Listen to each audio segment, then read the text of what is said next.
All right, we're back another Saturday on our Black Media Network, and we got our two co-hosts, and we have our other co-host that I think she was in Alaska and she just came back, and so welcome back, Miss Newby. Thank you so much. I don't know How about is that in a Alaska, nice but world? I don't know about Alaska, but she sure was somewhere frozen. They I said was, I she was in was, Germany with Sarah Palin.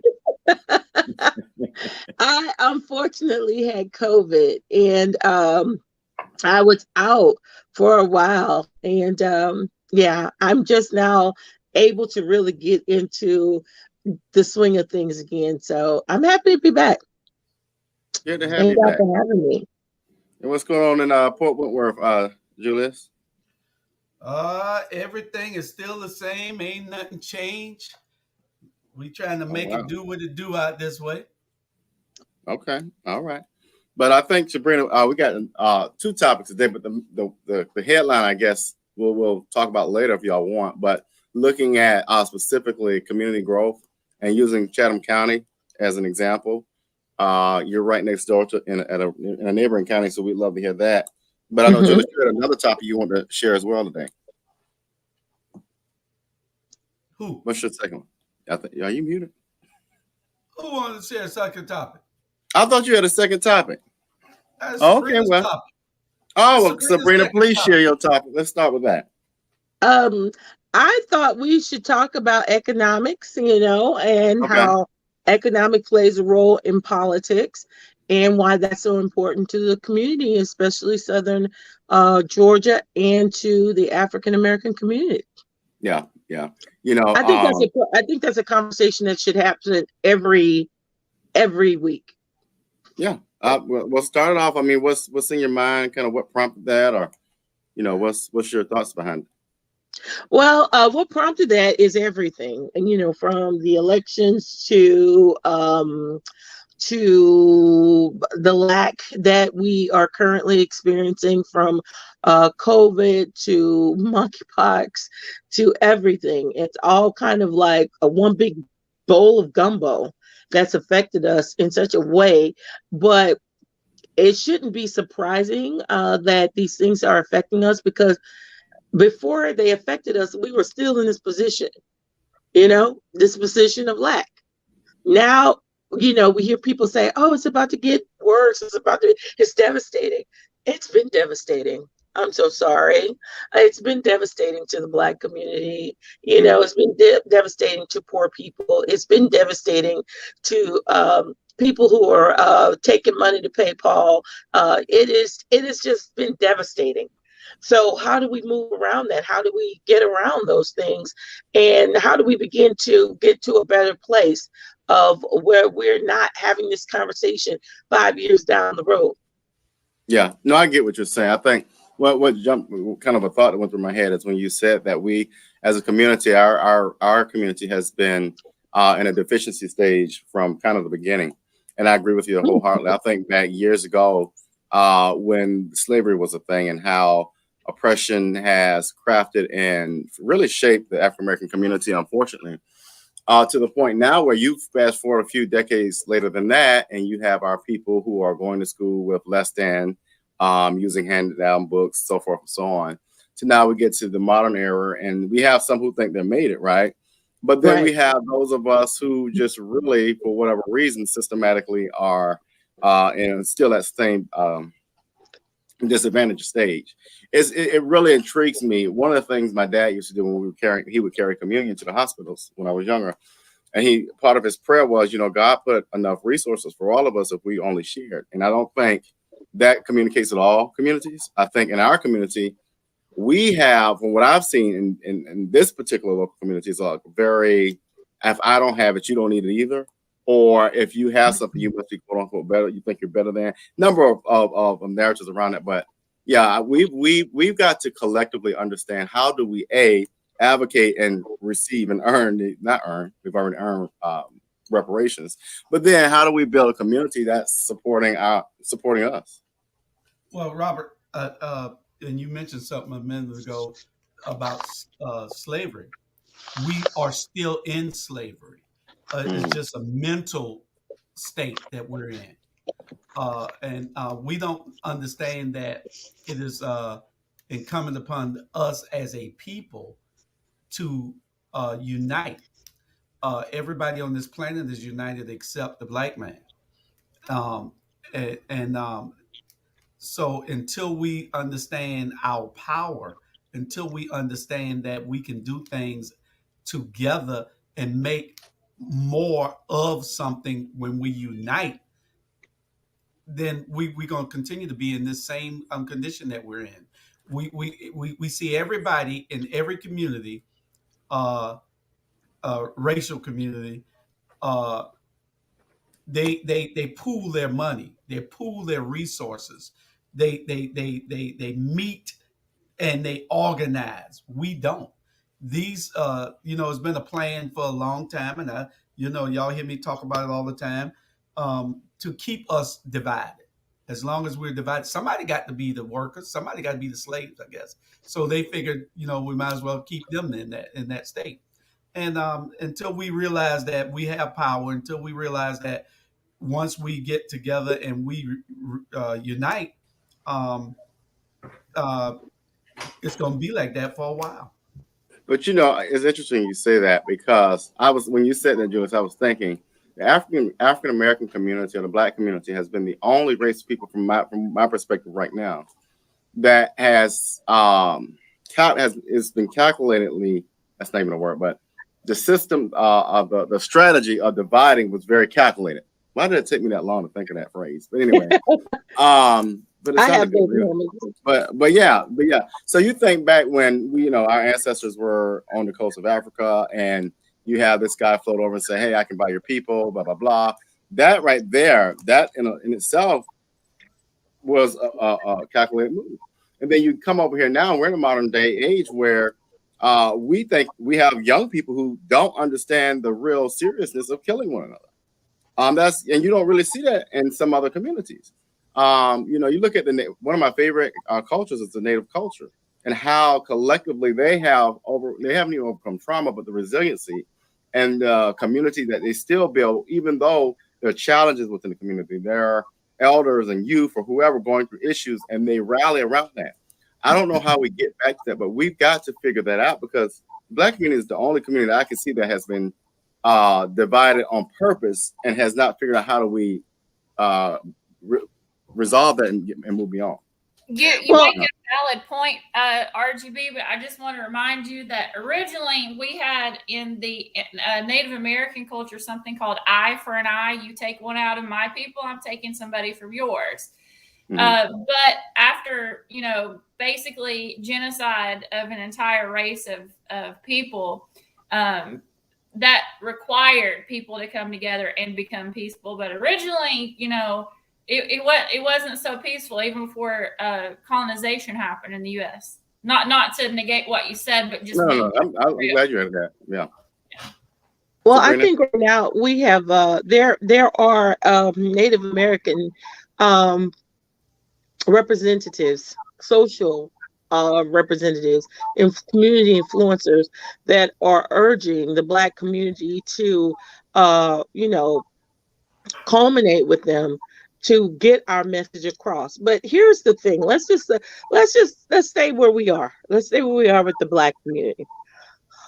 First of all, before we begin to have these conversations about what can we do, we know what we need to do. I mean, we do. We can't say we don't, because we do. We know we want better. We know that we want a better life. We want better jobs. We want equity. We want, do we want equality? That's another topic for another day. But if we have equity, we can really do things within our community. So let's take equity, that piece right there. If we take equity and we give everyone hey, honey, come on. If we give everyone my granddaughter just came in, she wants to be on camera. It's just like, what are you doing? You look at Julia's face. Give me that eye look. Yeah, she's like basically. I'm trying to tell you now. You want him out in Liberty County now. I'm just you know. We're gonna have a kids show where everybody can bring their kids on He's sliding on another note. This is my granddaughter Chastity, and I want to just say what I'm sharing with my grandchildren. You know, a big part of what I do is for my grandchildren. I want them to see me in action. I want them to see that I am putting things in place for them.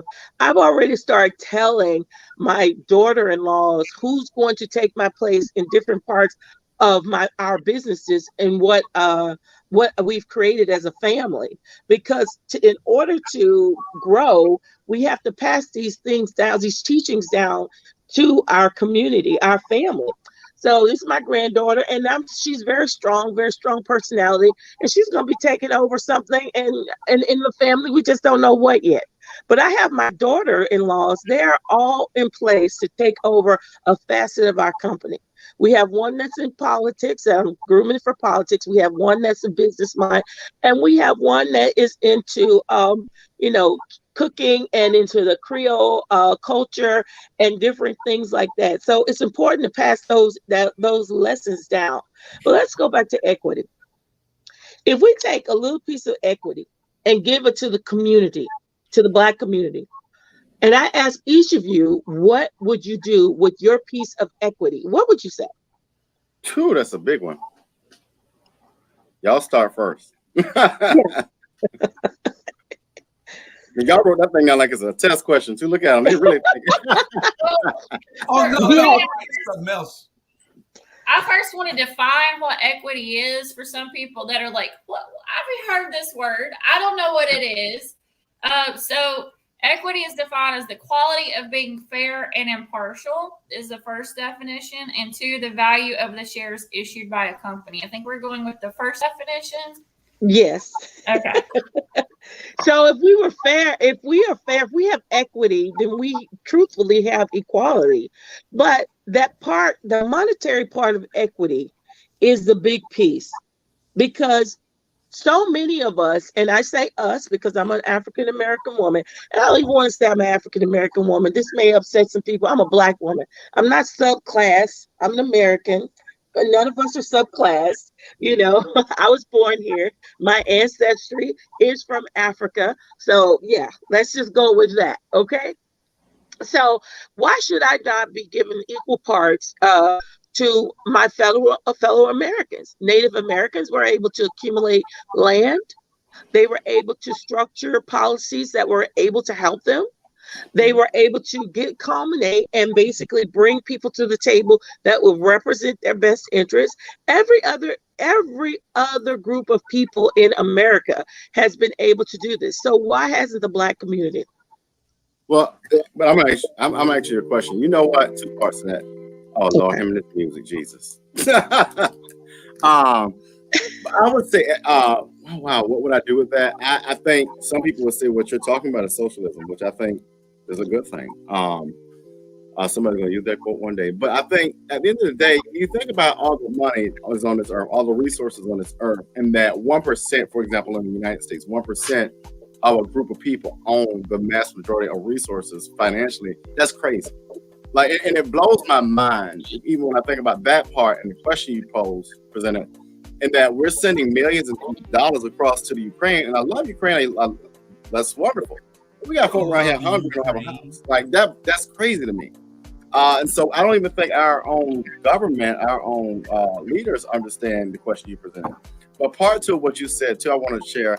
I think what you talked about earlier with generational wealth, generational planning is the first step for the community. I think families need to do more of that. The reason I thought about it some years ago is because I have an uncle who thinks like that. And, when you don't have children like myself, you got to figure out, well, where are things going to go? And a big part of our family is certain things need to remain in the family. It's just a thing. Right. So I think we start there. I think that would be a great part of the community trying to have that step forward to being more cohesive. Well, also, we don't think in generational wealth terms as Black people. We don't. The thing is, we have to start thinking like that. there is no generational wealth for us to pass down unless you're super rich right now. And we don't plan to do that. And the thing is to have a plan. Everything that I do is a plan that I know that I'm not going to be here long. If I'm here another 40 years, I kiss the ground. Right. You know, I'll make it to 60. You know. I was like, wait. Y'all can't count. So y'all went to They didn't catch it either. I was like, all y'all okay. went to high schools. Anyway, I'm only 20. So if I make it another 40 years, then that's great. But my kids and grandkids can have something to leave, and that's something to live off of. And that's what other races do. They leave that for their kids. But see, they have us brainwashed that it's all about us and it's all about now. And we have to understand that it's not about now. We do what we can in this present world, in our present tense, so that we can leave something for the future of our legacy. We can leave a legacy for our future that's behind us. Everything I do is for my grandkids. I know, everything that I do, I know that I got to leave it to somebody. Right. Yeah. Let me present this, Sabrina, because it's, do you all feel, and this is from multiple communities of color, but particular African-American culture, do you think faith and religion have impacted the community in a detrimental way? And I say that because I had a chance a few years ago to go to some colleagues over in Muslim majority countries. And the one thing I will tell you about Islam is it's a very go to the Quran. What does the Quran say about this communal type of living? So it's not individualistic like we do in the United States. It's not what about I want. It's about what does the Quran say? What does how will this impact the community?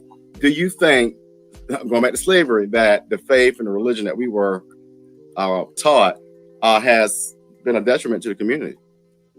I'm going to address this first. When I first went to college 2 years ago, when I was only 16, I'm going to pull off a all right. No, when I first went to college, which was Grambling State University, I was first introduced to Black history and what it really was, what it really meant. At the time, as a Southern Baptist young Black woman, I had no clue what these folks were talking about. I thought they were crazy. They were making up these extremes. And until, I evolved, I grew, I aged, I became aware. And I don't want to use the term woke because I think people have taken that and made that a negative. But I became conscious of what our history is. And I do believe that the Black church served a purpose at the beginning, because that was the place of resource, information, secret meetings. That was a place of resource for us, we needed that at the time. However, do I believe that it has impeded our growth? I do believe it in a lot of ways, because, one of the things that I love, one of the phrases I love most is from Fannie Lou Hamer, where she says, you can pray until you faint, but until you get up and move your feet, God ain't gonna do nothing about it. Okay? So one of the things that I do believe in prayer, but I believe in faith and work. You have to put that faith to work, and you have to get mobile and work. Whereas some people believe that, they'll say, well, just pray about it. I'm sorry, prayer alone is not going to turn that wheel to get us to a better tomorrow. We have to work as a community, and we have to understand that there is a place of understanding where the Black church can still survive and we can still evolve on a consistent basis. And I'm talking about for generations to come. And we can basically incorporate our original faith, spirituality into what we do and what we become, and how we share that with our children, our grandchildren, and how they keep that continuously up, and we can progressively move. But yeah, to answer your question, I do believe that we've been impeded by religion. I won't necessarily say it's the Black church. I will say it's religion. So I want to bring up a point. The term that we use at Clark Atlanta is something that I learned in my urban demography class. Dr. Terry Platt, the professor, are talking about upward mobility. The difference, if we were looking at a case study between LA, Chicago, Atlanta, New York, Miami, and DC, and made that relevant to Georgia, we're looking at and talking about the commerce power and the ability for that generational wealth to transform, creating access points for first, second, third, and fourth generation Americans. In this perspective, you've got Asian Americans that are quickly jumping here, coming in as first and second generation Americans, to be able to attain a higher level of upward mobility, to whereas Black folks are still struggling as fourth, fifth generation Americans to not be able to bridge the equity gap. And so that is a big deal. The other point I want to make is I just watched this phenomenal film called Sweetness in the Belly, and it was talking about the military coups in Ethiopia in the 1970s. Like, we give so much money to Ukraine, but really we should be looking at what countries are being hurt in Africa, and we have exchanges with that we should be giving money to, not just like a white country that, I mean, I hate what's going on over there, but there's real stuff going on in Africa that we can benefit from that exchange, as, you know, supporting countries where we may want to travel. Our generations of kids may want to travel and be able to help them. Anyway, those are just some points. Yeah.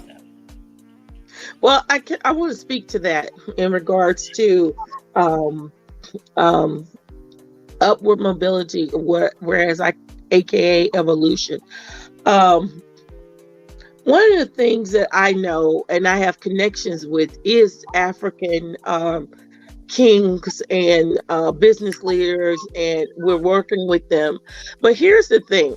Here's the thing about us as American Black community.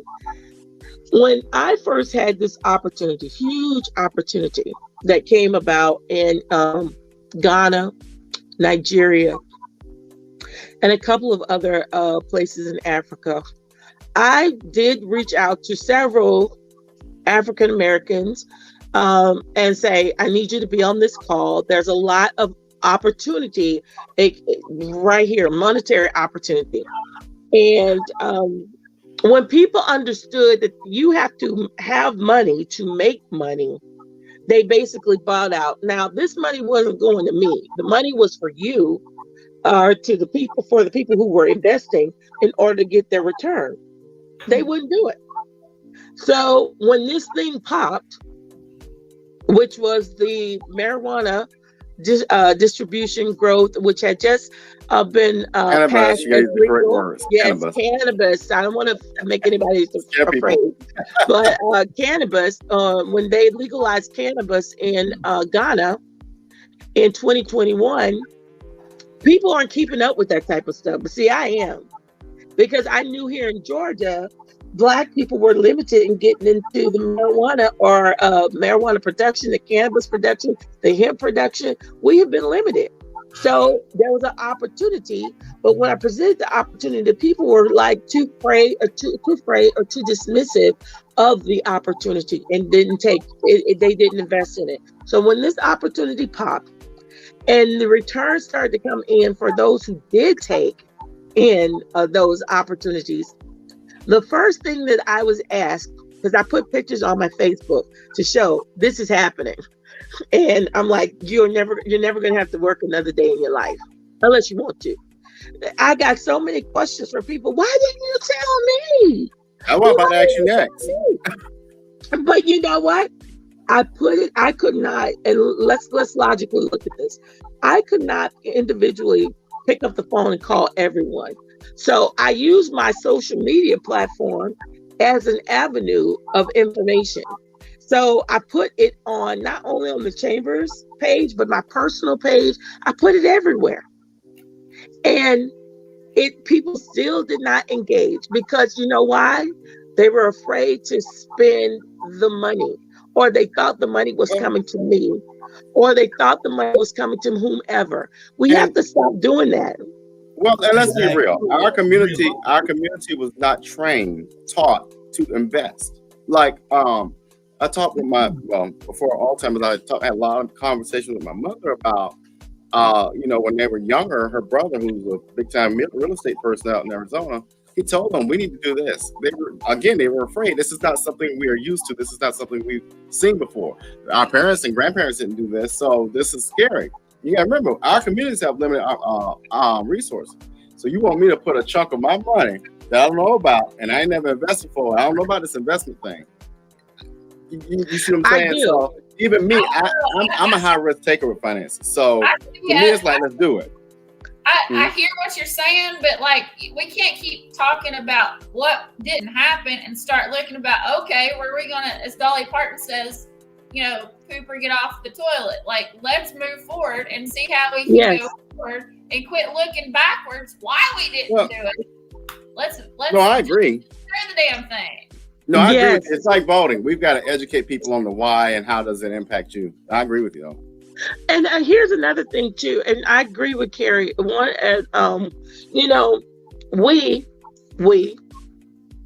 we tend to make up excuses as to why we don't engage. Oh, it's because of this. Oh, it's because of that. I don't, I sit down. We all have access points to dig a little bit deeper into what is true, what is not true, what is a rumor, what is just something that's made up. People tend to want to not do that. I do that. I do my research. Because I don't want to be held personally responsible for you giving me your last $5 when that's all you had. So before I put out any information, I am going to make sure that I've done my due diligence and everything has come out to be a real opportunity. One of the things we have to stop doing is basically looking for the next entity to come about to give us another new opportunity. We haven't vetted these entities. We don't know if these entities are real. We don't know why. How did you become this entity? We don't do any background. Show me what you have established for yourself as the head of this money-making entity. So I can invest in it too. We have to know what is real and what is fake. And this is how we get caught up in these, what do they call it? Ponzi schemes. But Sabrina, yes. I agree with you to some degree, but we also have to understand that we have to take those risks. I have a quote here on my wall that says an entrepreneur. An entrepreneur is a person who risks their own money for freedom rather than exchanging their freedom for money. Mm-hmm. Okay, so in saying this, we have to say, there is no head guy that we gonna mistrust. We should make our own organizations, pool our own monies, and do those things that are necessary to build our communities and to build generational wealth. We have certain vehicles here. We have vehicles set up to do that, but we are not utilizing them. We have people in positions to get these things done, but we're not utilizing them. Ivory Bay is a great example. Right, now, exactly. Thought instead of putting it in motion. No, Ivory Bay is actually a partner with me on things that they just don't talk about. But let me say this. Hold on, let me finish. Go ahead. I am an Ivory Bay fan. Right. I love Ivory Bay and the concept of what it is supposed to be doing. But for 4 years, Ivory Bay has done nothing. Don't tell me Ivory Bay is doing anything. I love Ivory Bay. I love the person who brought Ivory Bay up and the person who's running it now. But without action, it's like they're praying without working. It got to be some work done. Ivory Bay is a vehicle that we all can use to get some generational wealth and to build things within our own community. But we got to stop just talking about it. So let me ask you this. What other entity do you know of that equates to an Ivory Bay that is doing stuff and getting stuff done? None. Not in the Because Black we community. don't want to move. There is That no is not movement. true. That is Okay. not true. Okay, That is okay, not what? true. That low country, the minority chamber of commerce. Exactly. Because let me Hey, I asked you explain. for a $50,000 loan. I ain't got yet. Hey, you did not do the paperwork. Now You the want truth to do comes the out, right? paperwork. Look, when you want me to do your work, that means you really don't want it. But let me explain to you. That is not true. It took me when I first started, and I have to say this because I need people to understand, for Black entities, it is extremely hard to get the Black community to buy and trust into it, because what they know to be a viable thing, if that's such a word for this particular subject, they trust that thing. And that thing is not viable. It's not real. It does nothing to help them. So meanwhile, I'm consistent. Just because it's not being shared, and that's one of the things that I did pull away from sharing so much on social media, because one of the things that happens is we have copycats. It's like we have, if there's a murder, there's a copycat. If there is a people want to take, they want to take responsibility for something they don't know anything about, and they want to create, and then they give us false hope. So when that fails, we get down in our dumps and we don't want to try again. We can't afford that anymore. So particularly, there are things that need to be done, but we have to trust one another. I do believe in I do believe in investing. I believe in smart investments, and there's a thing called dumb investments. And if you're just throwing your money against the wall just to see if it sticks and it keeps falling off the wall, that's a dumb investment. Okay, let me ask you something then. Let's say we had this entity. Let's say that the name is Ivory Bay. Okay. And we put in this 20 of us, and we put $2,000 each in it, and so we got $40,000. That's movement. So let's go buy this house right here and start renovating it. That's movement. We're not doing nothing. We're doing nothing but talking. We're giving people ideas without putting it in order. This is every day in our community. So when are y'all gonna have to sit down? In our community. But I when are y'all gonna sit down and have the conversation? Don't start you this day now. The show be over. You're gonna get us put out. But no, Sabrina, but what y'all talking about, we're going to shift real quick and add this other element of the week, and that's looking at community growth. What you all are talking about is, generational growth or community growth, and how do we, and we're going to use Chatham County, we can pull in Liberty County, Bryan County. How do we leverage that? I mean, and I'll use Chatham, for example. Savannah is the flagship city. We'll just use that term. Right. Savannah is the municipality that has the identity that is Chatham County. But then you have Vernonburg, you have Port Wentworth, you have Pooler, Garden City. And, one of the things that's interesting to me, I think when I was running, somebody said, well, what's the identity of each city? And I was like, huh? But, Savannah, I guess, is the tourist city, the vacation place. Pooler is like the Sandy Springs, I guess. Garden City is industrial. But, Port Wentworth, what would y'all say is the identity for Port Wentworth? I mean, it's up and coming, and it's finally we're getting people in there that's going to lead it right. But what is that identity out there? It would probably have to be the industrial city, because we're building things to help everything else move. They can't move without it being the right infrastructure for moving these trucks. You got 40 ships sitting out in the ocean right now, 40, waiting to be unloaded.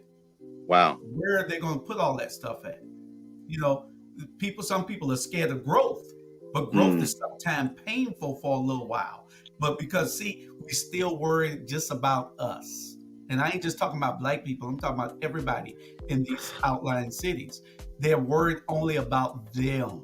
They're not worried about the conditions of their children and their grandchildren later on. They're only worried about the inconvenience that's causing.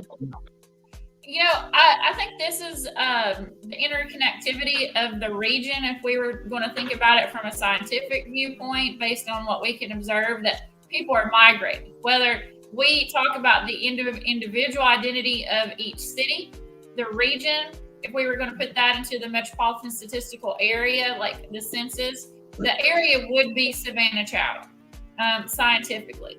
But we know that Fort Wentworth is experiencing what we would consider to be smart growth, because they're very cognizant and focused on how to develop that and to do that. While in Savannah, it's kind of chaotic and people are moving because they're being displaced from their homes, moving to places like Garden City, the Savannah South Side, and into Fort Wentworth, where there's population growth, which has anything to do with the schools. And we have to think about infrastructure and the flow of where do people go and how to get them amenities, which is where to shop, those shopping centers. So we are all interconnected, while they may have what we call in urban planning, urban centers. So this would be a multi-nuclei or a multiple concentric zones in each city. So we might have an identity, but right now we know what's going on in Savannah, where there's a lot of so-called smart growth from developers. It's not coming from a community standpoint to where it's helping the community. People are being displaced. So people are having to move, which now requires the cities to think about that. And at the forefront, I would say that places like Fort Wentworth and Richmond Hill are thinking about that because they're growing so fast. This is happening. Okay, it's smart growth, but is it smart growth for the Black community? So can Black communities just start up an industry? I mean, how are they going to get the funds to do that? You're talking about how do we come together to build something? We don't have that unity to do that. And what happens in one county in this district, I have been preaching this forever, it's a trickle-down effect. It's happening in all of southern Georgia. People see, just like Atlanta influences all of Georgia, Savannah is influencing the coast. And these people who sit in positions of authority, they see what's happening. They see what's happening in Bryan County. Bryan County was just land. Now they're about to get this huge facility, and there are other facilities that's coming into place. So down the road, away from Savannah, we have people that are like, well, we can do that too. But at the same time, these are people who are controlling the dollars. So does that make sense? No, it doesn't. Not to us, because the question comes back to the Black community. What are we going to do to be able to tap into what's happening? Sabrina, one of the things right. Sabrina and Carrie, if you don't build it, then let's take Port Wentworth, for instance. Right. If you don't build in Port Wentworth, what Black company can survive in Port Wentworth? If you don't have the traffic for them to have coming down the highway so they can come into your restaurant, so they can come into your store, how can you survive? So you must build. You got to build in order to have those people to patronize your businesses. And I agree. There's nobody being displaced. If you have land that are just sitting there, see what we have is sometimes you have older people who don't want to spend that other 15 minutes in traffic. They don't want to go through that construction phase. Right. So, and that's what the whole problem is. But this is growth. Growth sometimes is painful for a little bit. It's uncomfortable for a minute. So you have to be able to say, what does the future hold for my kids and my grandkids? This is what the growth is going to provide for them later on. And that's where you have to be able to, there are people that you're never going to penetrate the minds of when it comes down to building for the future. They're just going to focus on now what they can get out of it, But in the meantime, we still have to have that equity to be able to create an industry that's going to help these families down the road. And where does the equity come from? So in most places, they're not creating instruments that are going to help, that are going to be tools to help build these, or help the Black community build these said industries, because there's a fear that somebody's going to get a little bit more than what I have. So we have to understand, we just got to build what we need to build, and we have to be able to work as a unit to do that. Well, I just wrote an article. Let me share this. Let me share this real quick. I just wrote an article. Now, it talks about the other prong of what Julius was talking about. We've got to, as a community, invest in education. And what I mean by invest in it, when parent-teacher conference comes up, when the PTA, we've got to engage with the children in the school system and not use the school system as a babysitting place. It's not that. One of the things we talk about building, and so where's the labor going to come from? If we got a community full of high school dropouts, then we don't have a community prepared to take on the labor role, right? So when you build different stores, warehouses, what have you, we've got to train the laborers, right? So we've got to invest early in the educational process. The other part of it is, what about the mid-managers and upper managers? That's what we've got to start being taken seriously. And I mean, when I was younger, I didn't take the educational space serious at all. But the more you look at the link between education, labor, and economic development, it's a huge prong of the prong to what Julius was talking about earlier. All these things are great, but I'm going to bring up a very controversial topic because this is an issue. It's the culture of why people are not doing it. They have to be able to trust each other. And one of my fellow grads from Savannah State brings this point up all the time first. Why is the Black community not investing in the Black community and people fighting each other and bringing up negative stereotypes embraced by white folks who use now pseudo terms or racially blind terms like tribalism? You know, the Black community's tribal. No, it's not.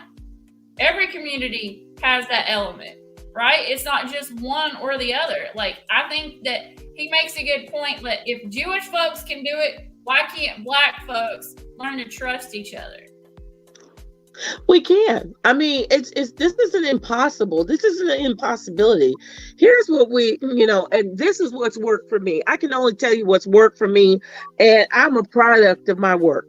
So, one of the things that I do is basically I look at what's the most important.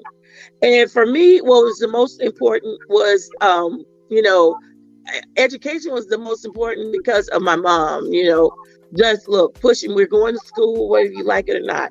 But the understanding of where my place and where my livelihood was going to come from really was based off of me working for someone for the rest of my life. I didn't want that. And my spirit literally fought back. It was rebellious against that, because when you're working for someone for the rest of your life, you don't really have a say in what you can achieve unless you're saving all of your money and you're putting it into an investment that may be a smart or a dumb move. So what I did is I just took my money and I decided I'm going to put it in this. And because in 5 years, I gave myself a timeline. This is where I wanted to be. It worked. It worked for me. It can work for everybody, but we have to stop. We have to find what's the most important thing. What is the most important thing? Education and equity. Those are the most important things.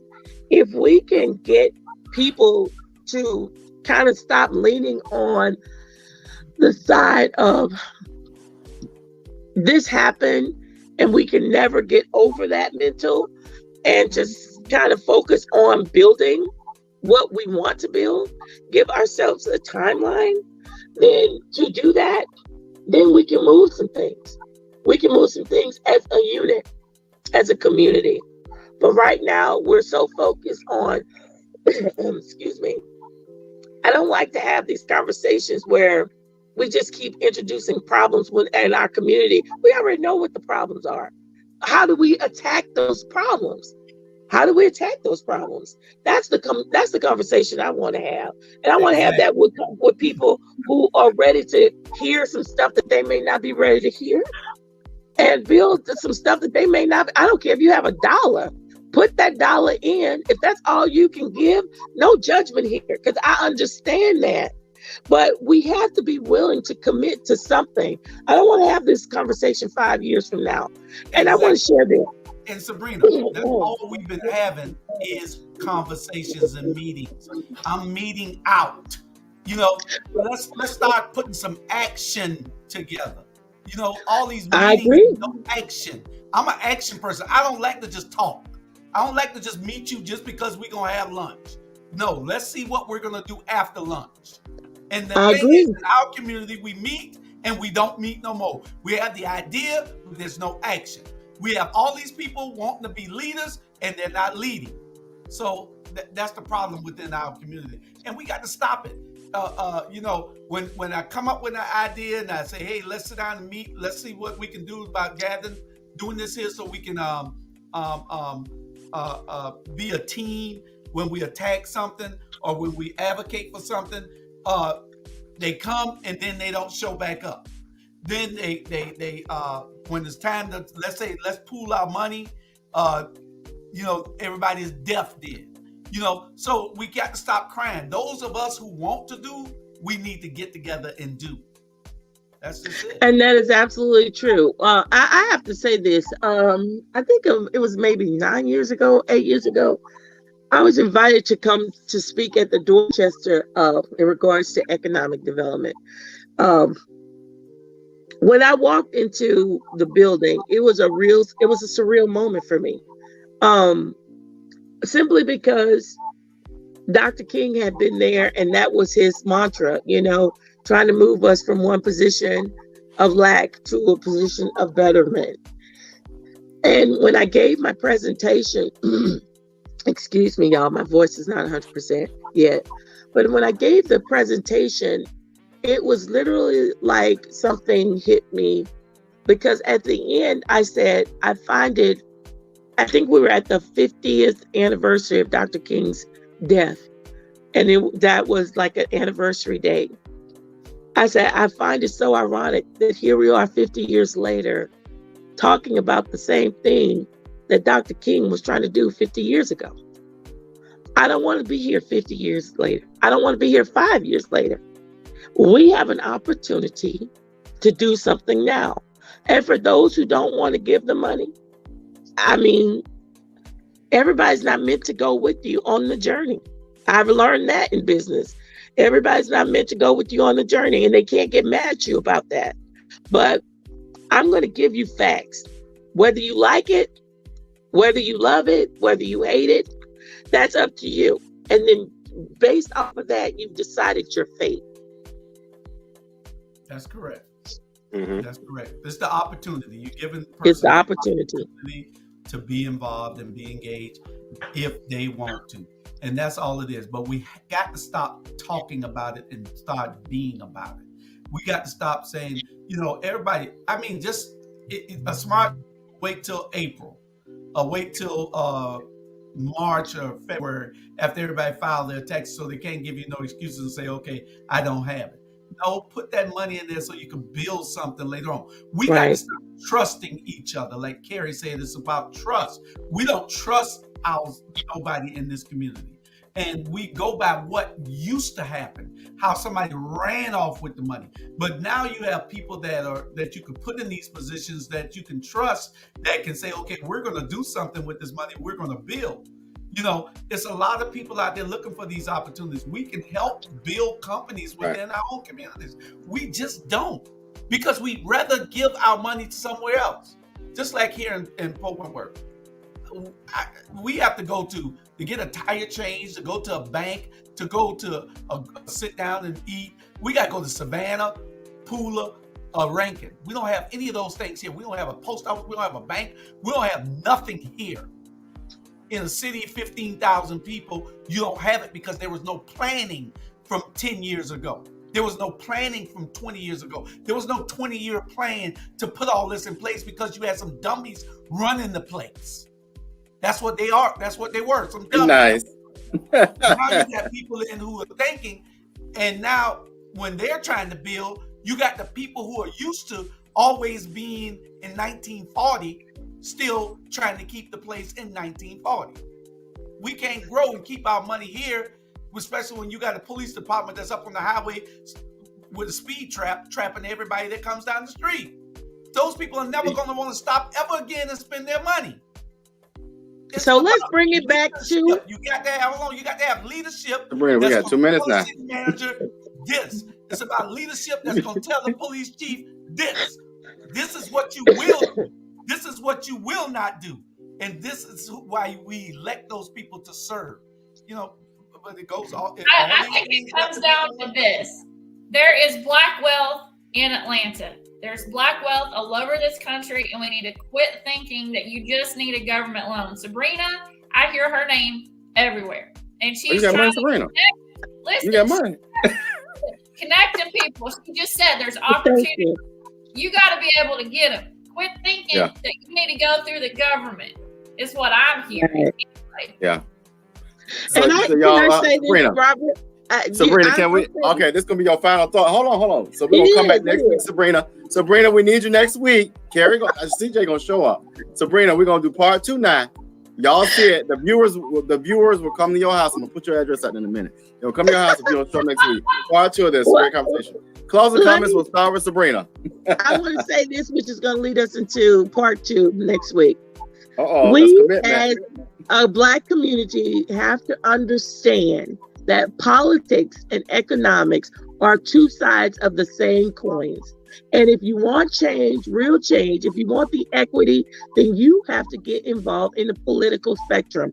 That means you have to get out and vote.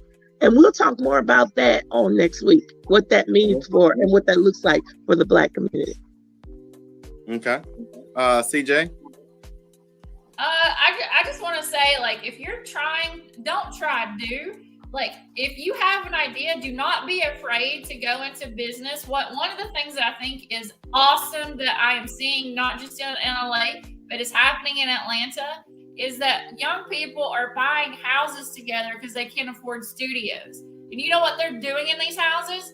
And these are young Black professionals who range from like 15 to whatever, like young people who are owning mansions together, making tons of money, and they're doing it from their home. They're supporting each other in their own cooperative.